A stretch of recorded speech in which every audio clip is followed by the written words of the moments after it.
Assalamualaikum bachoo, welcome to your channel. It's my story. किसी गांव में एक गरीब किसान रहता था जिसका एक बेटा था। गांव वाले इसे बुद्धू कहकर पुकारते थे। बुद्धू बहुत शरीर लड़का था। दिन भर खेलना कूदना और शरारतें ही इसका काम था। हर वक्त गलेल हाथ में होती जिससे वो नन्ही चिड़िया कुओं और तोतों को निशाना बनाता रहता था। एक रोज़ क्या हुआ कि बुद्धू यूं ही घूमता फिरता एक बुढ़िया सुफू की झोंपड़ी के सामने से गुजरा तो नानी ने इसे आवाज़ देकर बुलाया और उसे कहने लगी, बुद्धू बेटा, तू दिन भर शरारतें करता फिरता है, आज एक काम कर दे बेटा। बुद्धू ने पूछा, क्या काम है नानी? सुफू नानी बोली, आजकल बरसात का मौसम है और मेरी झोंपड़ी के अंदर मच्छर बहुत हो गए हैं। काम बहुत रात को सोने नहीं देती। किसी सूरत में मुझे इन मच्छरों से निजात दिला दे। बुद्धू एकदम बोला, बस इतना सा काम? अभी लो, मैं अभी मच्छरों का कत्ल आम किए देता हूँ।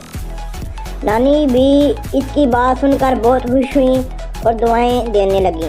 फिर इसने नानी से कहा, नानी तुम सामने वाले दरख्त के नीचे जाकर बैठ जाओ, मैं मच्छरों को झोंपड़ी से निकालने का काम शुरू करता हूँ। जब मैं काम ख़त्म कर चुकूँ तो तुम्हें आवाज़ देकर बुला लूँगा। तुम रात को आराम से पाँव फैलाकर सोना। सुफू नानी दरख्त के नीचे बैठ गई।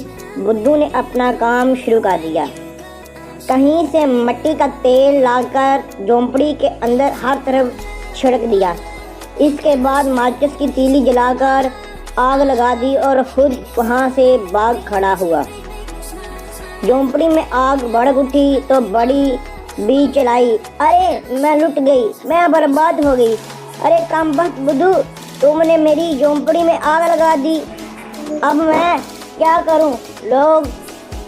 लोगों आओ मेरी मदद करो। बड़ी बी की चीख पुकार सुनकर गांव के लोग जमा हो गए। जब लोगों ने पूछा, नानी सुफू, झोंपड़ी को आग कैसे लगी?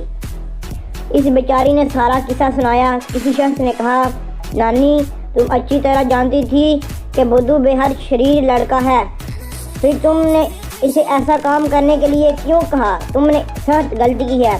दूसरे ने कहा, अभी बुद्धू के बाप के पास जाओ और उसे नुकसान का मुआवजा तलब करो।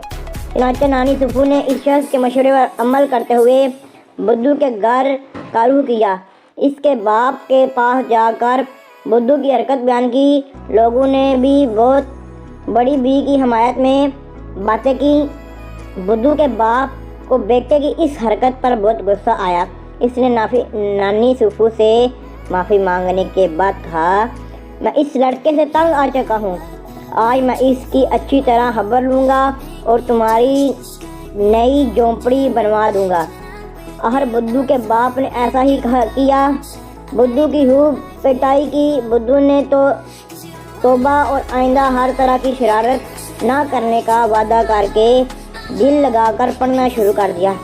इसके बाप ने नानी सुफू के लिए नई झोंपड़ी तमीर करा दी और इस घर के सामान और नकद रुपया भी दिया।